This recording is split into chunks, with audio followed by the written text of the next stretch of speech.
Merci. Il est 20h21, on est en direct bien entendu dans Touche pas à mon poste. Merci d'être avec nous. Sous une chaleur tropicale. Nous sommes avec donc Stanislas Rigaud. Merci Stanislas d'être avec nous. Et merci d'être là. On parle de la fille de Raquel Garrido. Voilà, avec aujourd'hui. Alors on vous demande, est-ce que les parents sont responsables? Vous aviez des petites pancartes, allez-y. La fille de Raquel Garrido et Alexis Corbière placés en garde à vue pour apologie du terrorisme. Les parents sont-ils responsables? Et c'est vrai que Cyril Hermadinquer est avec nous également, qui réagit à l'autre affaire, mais vous pouvez réagir également à ça. Raquel Garrido, elle aussi était, elle avait un peu dérapé sur Balance ton poste. Moi, je me rappelais plus, mais c'est vrai que c'est ressorti sur les réseaux. Je me rappelle plus du tout de l'extrait, donc je l'ai pas encore vu, mais voilà, regardez. S'il avait dit pas de kippa en sortie scolaire, est-ce que vous auriez démissionné? Non, mais attendez. Bah, bien sûr Vous êtes en train de me dire. Non, mais la question de Laurence. Je pense que s'il avait dit ça, il serait plus ministre. Non, mais... S'il avait dit ça, il serait plus ministre. Alors, qu'est-ce que vous voulez dire par là, Raquel Garrido? Ça, c'est de l'antisémitisme Non, habituel. c'est une réalité. Non, mais ce que vous êtes en train de dire, Raquel Garrido, insidieusement, c'est il aurait été sorti du gouvernement parce qu'il y a un lobby, Voilà, qui aurait fait qu'il aurait Pas un lobby, pour moi, une intolérance à l'antisémitisme. c'est extrêmement grave. C'est extrêmement grave ce que vous venez de dire. Et vous rejoignez Jean-Luc Mélenchon, qui n'est pas, je vous le dis, qui a eu des propos vraiment intolérables contre le CRIF. Et Jean-Luc Mélenchon et vous là maintenant, je suis en train de vous mettre dans le même sac. Votre petite phrase à Laurence, ça y est, elle est inadmissible. Voilà.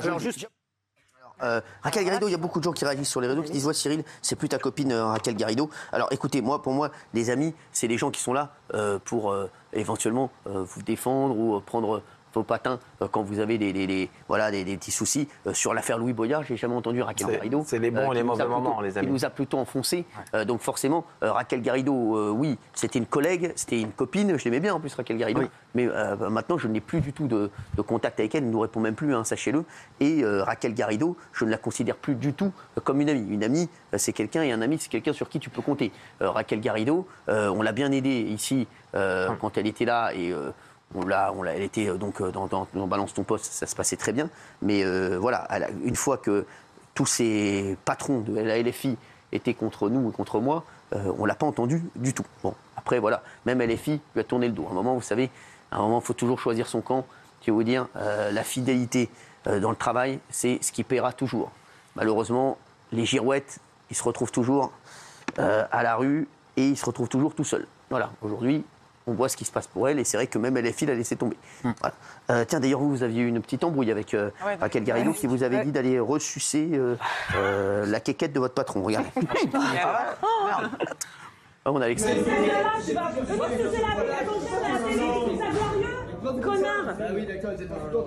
Franchement, ce que t'as fait ce soir, c'est honteux! Voilà, bon. Ouais, après... Ça, c'était un prêt à balance. Oui, c'est exactement ça. C'était après un débat avec justement M. Corbière. Mais encore une fois, moi, franchement, je leur en tiens même pas rigueur. C'est-à-dire que ce qui m'importe, c'est le fond, c'est la politique et les idées que portent les gens. Et moi, ce qui me dérange, encore une fois, c'est pas leur parentalité là-dedans, c'est pas les insultes qu'ils m'ont portées. Moi, ce qui me dérange, encore une fois, c'est leur parti, c'est ce qu'ils ont véhiculé, c'est ce qu'ils défendent, et c'est ce qu'il faut, je crois, combattre. Et je crois que là-dessus, on est assez clair, on combat leurs idées, on les combat férocement, mais je pense qu'on peut le faire justement en restant poli, je crois qu'on peut le faire en restant à peu près digne, et je crois qu'on peut le faire en restant calme. Et le problème de Garrido et Corbière, c'est ce que j'ai fait avec Louis Boyard, moi. C'est qu'ils ont... Digne et calme. Désolé. et calme. Voilà. Non, mais c'est vrai, et ça, c'est un problème. C'est-à-dire qu'ils n'arrivent pas à rester calmes. Et eux, d'ailleurs, c'est intéressant, mais je regardais la polémique sur Oudéa Castéra, la ministre de l'Éducation nationale, qui a ses enfants dans un collège à Paris, un collège privé, le collège Stanislas. Raquel Garrido, elle n'a pas eu de mal à taper très fort sur Oudéa Castéra, qui scolarise ses enfants là-bas. Et là, dès que ça touche à sa famille, ça la dérange. Exactement. Mais je comprends que ça les dérange. Parce que moi, je trouve ça affreux. Moi, j'aimerais pas qu'on s'attaque à mes parents, à mes frères et sœurs. Et c'est pour ça que je suis pas du tout en train de dire qu'ils sont responsables de ce que dit ou fait leur fille. Simplement, qu'ils ne fassent pas aux autres, sinon pas envie qu'on leur fasse. Exactement. Bah eux, non, mais eux, ça c'est toujours comme ça. Je vais te dire. Vous voyez, Louis Boyard, si nous regarde, vous voyez, on peut être jeune et intelligent. Après, contrairement à la plupart de la NUPES, jeune et réfléchi. Louis Boyard, si nous regarde, il doit être en train de se raser sa moustache. Madame Garrido et Monsieur Corbière, contrairement à tous leurs petits amis de la NUPES, eux, ils ont parlé des attentats du Hamas comme étant terroristes. On me dit qu'il est en train de se laver les cheveux. Ça changera. Il a parlé de moi dans une conférence. Encore ouais, dans une conférence avec des étudiants. Il a dit oui, j'étais le chien de mon patron. Bah écoute, je te souhaite d'avoir un chien comme moi, Louis Boyard, franchement. Et puis je préfère être le patron, l'employé de mon patron pour qui j'ai énormément d'estime, plutôt que le chien de Jean-Luc Mélenchon. Écoutez, on va t'appeler Jean-Luc Mélenchien alors maintenant. Merci. Voilà. Tiens, alors pour vous dire ce qui s'est passé, Inès Corbière a été interpellée par les enquêteurs de la brigade de répression de la délinquance contre la personne hier. Elle a été placée en garde à vue. Elle est soupçonnée d'apologie du terrorisme et provocation publique et directe, non suivie des faits de commettre des atteintes volontaires à la vie. Elle est mise en cause pour les messages qu'elle a diffusés sur les réseaux en octobre dernier, quelques jours seulement après l'attaque meurtrière du Hamas, ainsi que pour la vidéo que nous venons de voir il y a un instant. Le parquet de Paris a déclaré une enquête est en cours à la suite de signalements adressés au pôle national de lutte contre la haine en ligne par des associations de lutte contre la discrimination. Jean-Michel Maire, vous trouvez que les parents sont responsables? Oui, en quelque sorte, je me trompe peut-être, mais voilà. Déjà, ce que je trouve dans la lettre, c'est qu'ils demandent une certaine décence. C'est vrai qu'on est parents, on a toujours envie de protéger ses enfants, donc je ne peux pas leur reprocher ça. Je ne sais pas s'ils auraient eu ils auraient appelé la même décence si ça avait été le fils d'un autre homme politique de l'autre bord qui avait s'était retrouvé dans une sauce. Je pense qu'ils auraient été les premiers à aller dans le sens de la meute et attaquer l'enfant en question. Deuxièmement, ils disent dans la lettre, je trouve ça un peu facile, genre, on a été discuter avec notre fille dans sa chambre, elle nous a assuré qu'elle était absolument contre toute forme de racisme ou d'antisémitisme. Leur fille qui est si prête, si prompte à faire des vidéos, pourquoi elle-même n'a pas fait une vidéo pour dire j'ai dérapé, j'ai dit absolument n'importe quoi, je m'en excuse si j'ai choqué les gens, évidemment, je trouve ça absolument horrible ce qui s'est passé. Elle ne l'a pas fait, c'est les parents qui parlent à sa place, etc.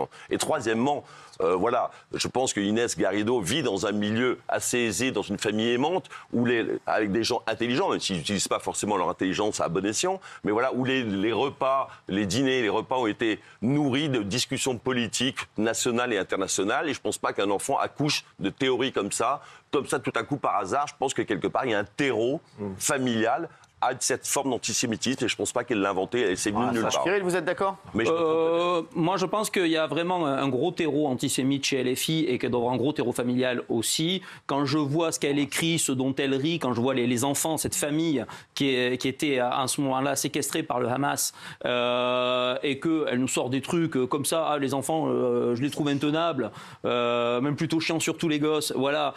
Comment on peut être abject à ce point, à avoir une telle détestation de l'humanité parce que les personnes considérées sont juives et que, pour dire qu'on n'est pas antisémite, on va dire « Ah non, mais moi je suis juste antisioniste, je ne suis pas antisémite » parce que ça on l'entend tout le temps, mais tout le temps. Et moi, franchement, moi ça me met hors de moi. Quand je vois des vidéos comme ça, quand ce qui s'est passé le 7 octobre, moi j'ai vu mes enfants, ça aurait très bien pu arriver. Et je trouve ça anormal que chez LFI, ils maintiennent ça avec les actes de résistance et ceci et cela. Et donc, elle qui arrive et qui vous dit, alors elle n'est même plus antisioniste, elle dit « Moi je suis antisémite, ouais, et alors ?» Bon, ben, bravo, c'est bien. C'est des choses qu'on ne peut pas laisser passer. Surtout en France, on ne peut pas laisser passer de tels propos. C'est inadmissible. Et je pense, moi, que c'est dû à l'éducation qu'elle a reçue, du climat familial dans lequel elle a été, et donc à LFI et leurs idées nauséabondes. Juste, il y a une personne qui est bien passée qui me dit en tout cas que leur fille est une terreur apparemment et qu'ils en ont bavé avec elle, Alexis et Raquel, et qu'ils la tiennent pas du tout. Voilà, c'est ce qui... Ils n'étaient même pas au courant, parce que c'est un pseudo. Ils l'ont peut-être découvert. Ça, on le saura peut-être plus tard, etc.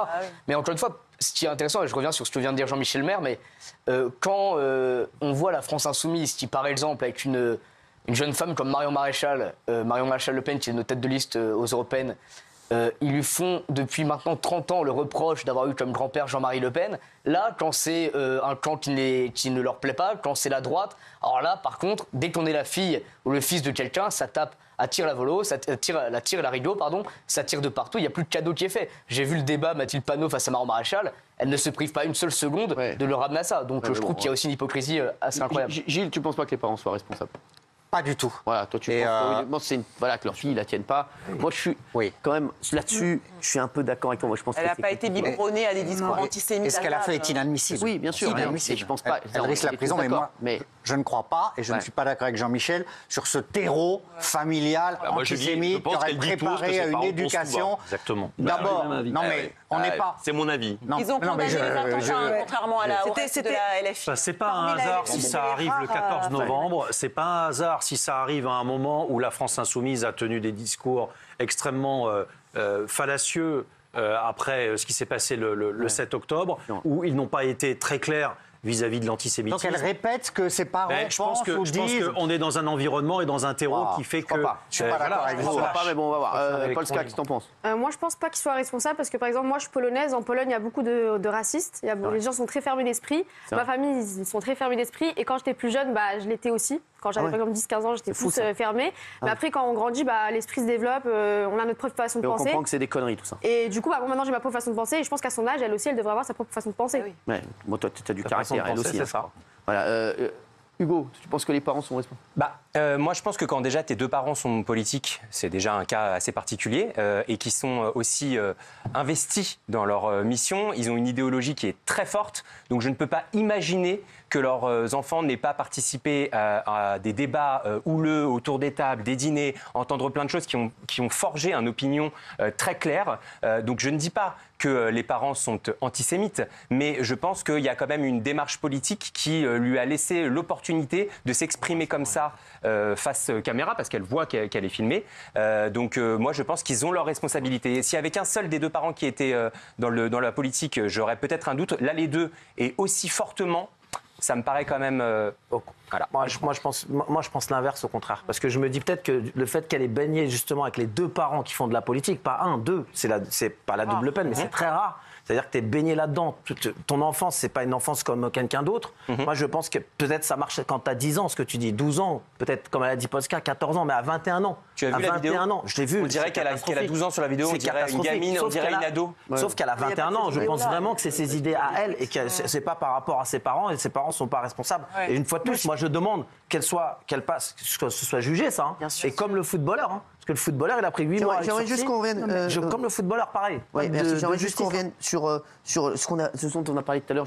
J'aimerais votre avis sur les députés LFI qui sont allés voir des sans-abri, qui étaient dans une brasserie dans le 7e avant. Mais quel cirque! Mais moi, quand j'ai entendu Panot annoncer qu'il allait dormir dehors, et je me suis dit, mais c'est ridicule. On le voit, ils ont fait des vidéos, mais alors là, moi, je vais vous dire, ils me mettent très mal à l'aise parce qu'ils sont extrêmement gênants. Non, mais ils mettent mal à l'aise tout le monde. Mais à un moment donné, Rousseau, elle connaît même pas les slogans. Et ils se filment en train d'aller chez Decathlon pour acheter un sac de couchage. Ils ont jamais fait de camping de leur vie. Quand ils dorment sous tente, il y a une autre tente par-dessus. Non, mais ils ont des AirPods pour dormir sous tente. Et ils mettent même du polystyrène pour pas avoir froid. Moi, j'ai fait du scoutisme pendant des années. Je sais ce que c'est dormir sous tente. Là, je crois qu'ils manquent surtout de respect à tous les SDF. Parce que eux, ils gagnent un très bon salaire. Tant mieux, je ne le conteste pas. Simplement, à un moment donné, ils vont se jouer un frais au restaurant avant. Ils sont sur leur portable. Pourquoi ils n'ont pas invité les SDF au restaurant avant? Mais surtout, pardon, mais pourquoi une action symbolique qui aurait pu être très belle, c'est dire pendant la trêve hivernale, pendant cette période qui est très compliquée pour de nombreux Français qui ont des problèmes de logement, pourquoi n'ont-ils pas dit, par exemple, pendant cette trêve hivernale, nous donnons un tiers de notre salaire pour aider des associations de sans-abri. Voilà. Là, c'est de la communication. Rien n'aura changé pour les personnes sans-abri. Et je ne crois pas que ce soit avec le problème économique de la France Insoumise. On va écouter. Juste, Gilles Verdez, c'était quoi votre argument? C'est que tous les partis politiques étaient appelés, mais c'était appelé par Jean-Marc Monsieur Hérault. Oui. Non, il a appelé LFI. Sous la tente avec Rousseau, moi. Bien sûr. Non, mais il a appelé LFI. Il n'a pas appelé les autres partis. Donc qu'est-ce que tu racontes? Alors, tu nous as dit comment ça, qu'est-ce que je raconte? C'est les seuls qui se mobilisent. Non, c'est pas ce que t'as dit. T'as dit ce sont les seuls qui sont déplacés. Il a appelé que la LFI. Bah c'est normal, moi quand je t'invite à un anniversaire, si t'es le seul que j'appelle, les autres vont pas se déplacer. Excuse-moi, tu es comme une bougie. Non mais les leçons de morale de Monsieur Rigaud sur les SDF, vous dites n'importe quoi. Non mais les leçons de morale de Gilles Verdez sur la vie, on s'en fout aussi. Ah bon, bah très bien. Mais les sans-abri, ça devrait pas être politique, justement. Les sans-abri, ça devrait concerner tous les partis. Donc Gilles, tu reviens sur ce que t'as dit. En fait, ils n'ont pas invité tout le monde. Donc t'as menti. On va te mettre dans l'entrevue, ils ont menti. Expliquez-moi quel est le problème précis là. Parce que là, le problème, il est très simple. Vous me mettez en difficulté sur quelque chose qui n'a pas lieu d'être. Tu invites tout le monde. Là, je vais m'emmêler. Je ne suis pas dans la tête de Monsieur Hérault. Non, mais parce que tout à l'heure, il n'y a que qui ont répondu. Il n'y a que qui ont répondu. Tout à l'heure, Gilles, tu nous as dit, tous les partis ont été invités. C'est les seuls qui se sont déplacés. Et au final, il n'y a que qui ont été invités. C'est normal, c'est Hérault. C'est facile. Il n'allait pas. La question, Gilles. Et en plus, tu sais, moi, je ne suis même pas Hérault. Gilles, la question est la suivante. Est-ce que oui, Valérie, à la demande du DAL, ils ont invité uniquement la France Insoumise? Ou est-ce que l'invitation portait pour tous les groupes politiques? Est-ce que cette question est fondamentale par rapport à la douleur des sans-abri? Bon, d'accord. À partir du moment où tu affirmes qu'il n'y a que qu'on daignait venir, c'est la question précédente et importante. Il n'y a que qui sont là-bas uniquement. Allez, ça y est, la mauvaise foi de Gilou. Mais pas du tout. Est-ce que Monsieur Rigaud, avec avec votre petit sourire angélique, vous êtes allé là-bas, vous, monsieur Rigaud? Mais moi, je suis pas politique. Et vous êtes membre d'un parti politique. Ils n'ont pas été invités. Vous avez défendu les sans-abri. Laisse-le parler. Bon, ce qui fait plaisir, c'est que l'année 2024 commence bien, vous êtes en forme. Ça, c'est une très bonne nouvelle. Il défend ses amis, mais c'est bien. Mais il y a plusieurs choses. Vous êtes aussi un homme public qui avait une certaine audience. Il y a beaucoup de bêtises. Peut-être, premièrement, vous pourriez aussi faire un effort pour les SDF. Premièrement. Deuxièmement, on n'a pas été conviés. Et troisièmement, si vous me trouvez un seul sans-abri dont la vie a pu changer après cette action-là, vous m'appelez. Voilà, merci. Allez, ça y est, Rideau, merci. Allez, on se retrouve dans un instant. Voilà, c'est et on aura très gros témoignages. Merci Stanislas, merci Cyril, merci.